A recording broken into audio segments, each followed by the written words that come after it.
Des résidents de Richard continuent d'exiger la démission du préfet, mais sans bousculade. Winnipeg pourrait devenir un centre international du transport de fret aérien. À la Broquerie, on fait les moissons à l'ancienne.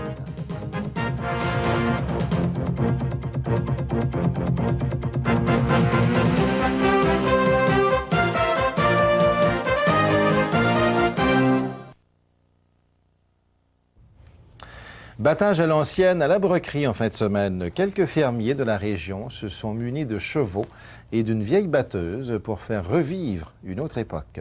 Comme Daniel Joannette s'en est aperçu, c'était un temps où on devait compter sur ses voisins.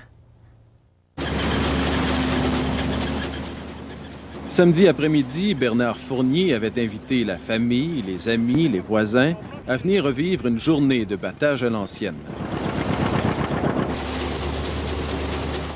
J'ai toujours bien aimé ça. J'ai fait ça commencer à l'âge de 15 ans. Ça m'a toujours été un rêve de revenir à recommencer à en faire d'autres. C'est pour ça, l'an dernier, on a commencé de nouveau. Alors, vous avez commencé l'an passé? Oui, oui. Vous avez été longtemps sans le faire? Depuis 68, je n'avais pas fait. On se serait d'ailleurs cru 30, 40, 50 ans en arrière. Tout était là.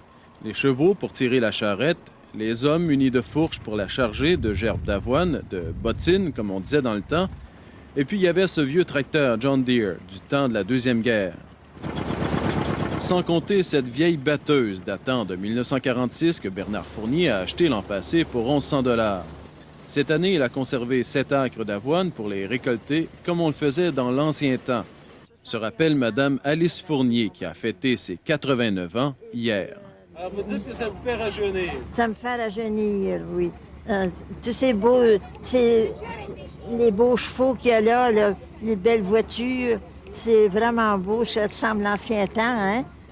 C'était le temps où on pouvait encore compter sur ses voisins. On s'entraidait, chaque voisin s'entraidait, hein? Pour les hommes, c'était l'occasion de fraterniser, surtout lorsqu'on s'arrêtait pour boire un petit coup de caribou.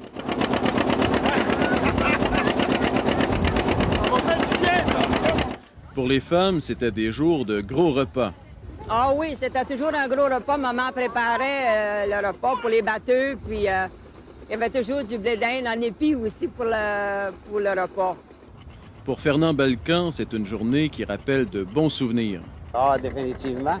Même assez qu'il me vient une boule dans la gorge ici, quand j'y pense trop. Et c'est la boule dans la gorge qu'on a regardé tourner la grande roue de la vie. Daniel Joannette, à la Broquerie.